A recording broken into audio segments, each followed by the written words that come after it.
জান্নাতি রেশমি রুমাল নিয়ে আসবে, আর আপনাকে বলবি আইয়াতুহান নাফসুল মুতমাইন্না ইরজিই ইলা রাব্বিকি রাদিয়াতান মারদিয়া ফাদখুলি ফি ইবাদি ওয়াদখুলি জান্নাতি। সুবহানাল্লাহ। নামাজি, রোজাদার, দিনদার, পরহেজগার যারা হয় তাদের রূহটা নেওয়ার জন্য জান্নাতি ফেরেশতারা রেশমি রুমাল নিয়ে মিশকে আম্বরের ঘ্রাণ নিয়ে আসবে, এসে বলবে, এ শান্তিদায়ক আত্মা, এ নেককার আত্মা, তোমার জন্য আসছি রে আমরা, একজন দুইজন নয়, লক্ষ লক্ষ ফেরেশতা তোমাকে ওয়েলকাম জানানোর জন্যে, তোমাকে স্বাগতম জানানোর জন্যে জান্নাতি রেশমি রুমাল নিয়ে তোমার কাছে আসলাম। কবরে আপনার মাথার উপরে বসে থাকবে আর বলবে, দোস্ত আমাকে চিনেন? আপনি বলবেন, না ভাই, আপনার চেহারাটা পরিচিত পরিচিত মনে হয়। চিনেন না? বলেন না। এই যে সাদেকপুর ইসলামী যুব সংঘের উদ্যোগে যে তাফসীর মাহফিল হয়েছিল, আপনি কিন্তু এশার নামাজ পড়েই বসা ছিলেন, তাই আল্লাহ আমাকে আপনার বন্ধু বানায় খবরে বসাই দিয়েছে। দেখছেন, যেদিন কেউ আমার পাশে থাকে, আমার সন্তান, আমার আত্মীয় স্বজন, আমার পরিবার পরিজন, কেউ কি সাথে থাকবে? খবরে নামাই দেয়া সবাই চলে আসে। সেই দিনে কোরআন যদি আমার পাশে বসে থাকে, তাতে কি আমার লাভ না লস? কেউ নাই, কোরআন আমার পাশে বসে বলতেছে, দোস্ত আমাকে চিনছেন? আমি সেই কোরআন, যে কোরআনের মহব্বত নিয়ে তাফসীর শুনছেন, যে কোরআনের মহব্বত নিয়ে রমজান মাসে দাঁড়ায় তারাবির নামাজে শুনছেন আমাকে। সুবহানাল্লাহ। আমরা তো বুঝি না কাকে আপন বানাইতে হবে, কাকে পর বানাই। আপনি যাকে আপন বানাইছে, দুনিয়া, টাকা পয়সা, বাড়ি ঘর, ব্যবসা বাণিজ্য, এটি আপন না, এটি হলো গাদ্দার। সময় হলে আপনাকে লাথি মাইরা বিদায় করে রাখে দুনিয়া কাউকে।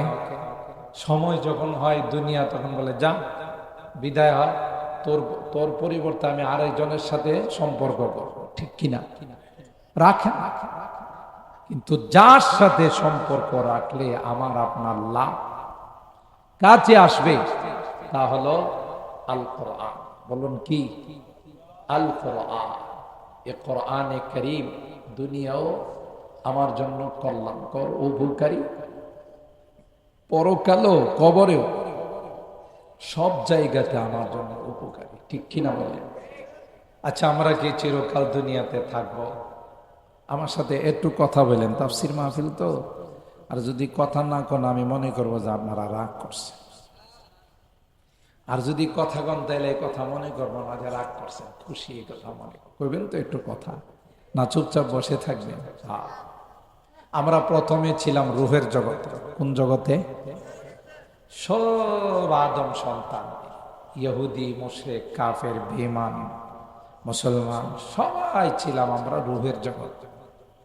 সেই রূহের জগতে আল্লাহর একত্ববাদের শিক্ষা দিয়া আমাদেরকে পাঠাইছেন মার পেটে। এটাকে আলমে আরহাম বলে। মার পেটের জগতে পাঠাইছেন কে? ওখানে কেউ 10 মাস 10 দিন, কেউ 8 মাস 10 দিন, যাকে যতদিন আল্লাহ পাকের রাখার ইচ্ছা ততদিন ওই মার পেটের জগতে রাখার পর আবার পাঠাইছেন কই? দুনিয়াতে। এখন আমরা কত নাম্বার জগতে আছি? 3 নাম্বার। এখানেও তো আমরা সবসময় থাকবো, আর কোনোদিন তো যাইব না। হ্যাঁ, यहाँ हम सब मुसाफिर है, वही आखिर ठिकाना। यहाँ हम सब मुसाफिर है, वही आखिर ठिकाना। कोई आगे रवाना है, कोई पीछे रवाना। কবি বলেন চিরকাল থাকার জন্য দুনিয়াতে কেউ আমরা আসি নাই, দুনিয়া থাকার জায়গা নয় রে। বাপ দাদা ছিলেন, এখন কি আছেন না চলে গেছে? বাবা নাই রে, দাদা নাই। এক সময় আমার আপনার বাপ দাদা বড় পাওয়ারফুল ছিল, এদের পাওয়ারে এদের দবদবায় কেউ মুখ খুলতো না। এখন কি আর এরা আছে না চলে গেছে?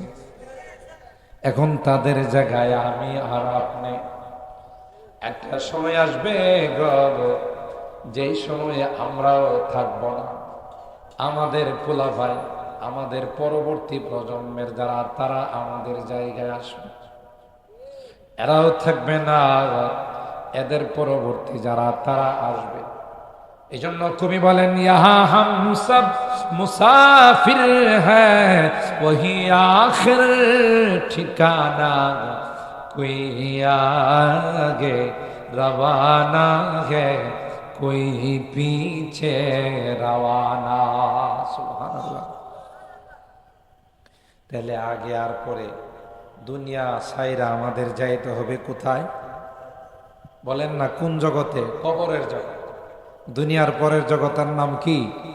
কবরের জগৎ, আলমে বরজখ বলে। কবরের জগৎ থেকে আরেকটা জগতে যাওয়া লাগবে, সেই জগতের নাম হলো আলামুল মাহশার, হাসরের জগৎ। আছে না?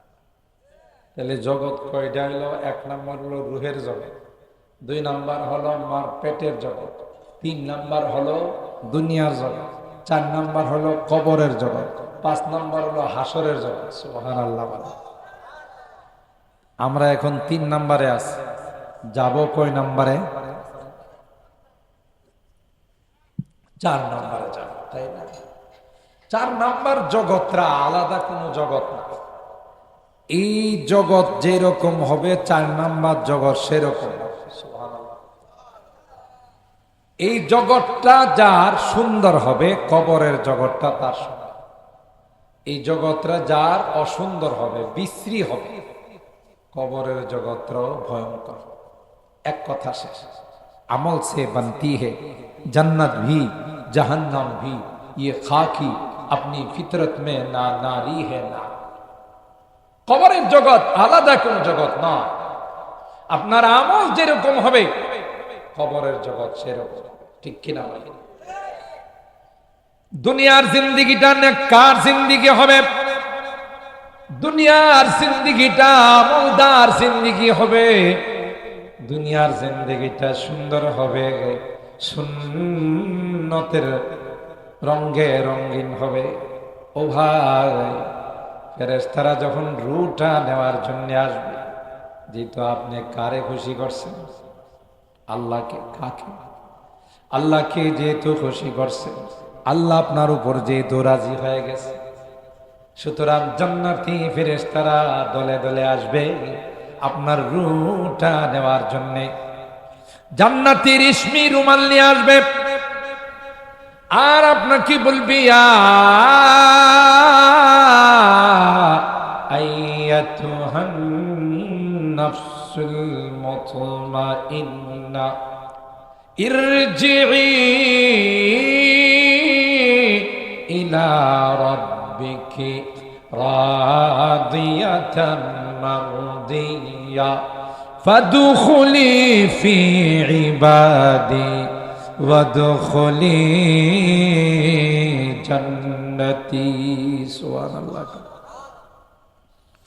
নামাজি, রোজাদার, দিনদার, পরহেজগার যারা হয়, তাদের রূহটা নেওয়ার জন্য জান্নাতি ফেরেশতারা রেশমি রুমাল নিয়ে মিশকে আম্বরের ঘ্রাণ নিয়ে আসবে।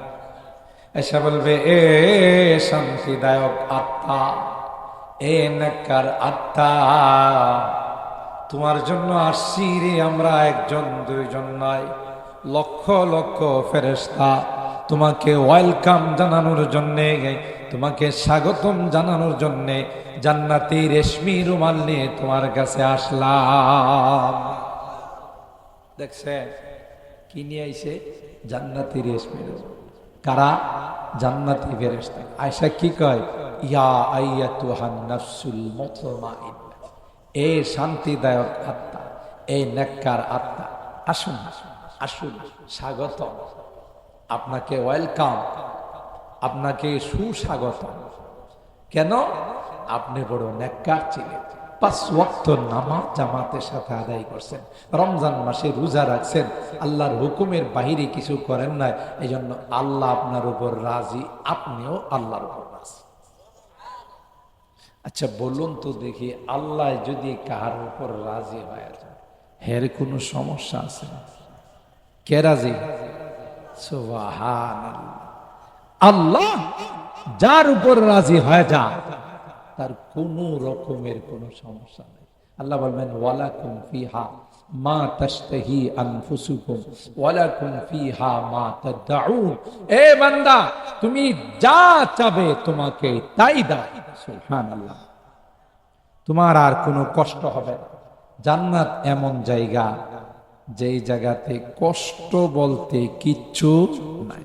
কোনো কষ্ট আছে না? জ্বর সর্দি লাগবো, পেটের সমস্যা হইব, পেট্রো বাংলায় গন্ডগোল শুরু হইব, কিচ্ছু নাই। কোনো বিপদ নাই, মুসিবত নাই, জ্বর সর্দি নাই, ঠান্ডা কাশি নাই, কোনো রকমের কোনো অ্যাক্সিডেন্ট নাই, শুধু শান্তি আর শান্তি আর শান্তি। সুবহানাল্লাহ। এই জান্নাত কি আল্লাহ থাকবার জন্য বানাইছে? এই জান্নাত কি ফেরেশতাদের জন্য বানাইছে? এই জান্নাত কি জিন জাতির জন্য বানাইছে? মানব আর দানব দুই জাতির জন্য আল্লাহ এই জান্নাত বানাইছে। সুবহানাল্লাহ। এই জান্নাতে যাওয়ার জন্য কিছু কাজের দরকার আছে না? না, জোরে কন। এই কাজগুলো কি?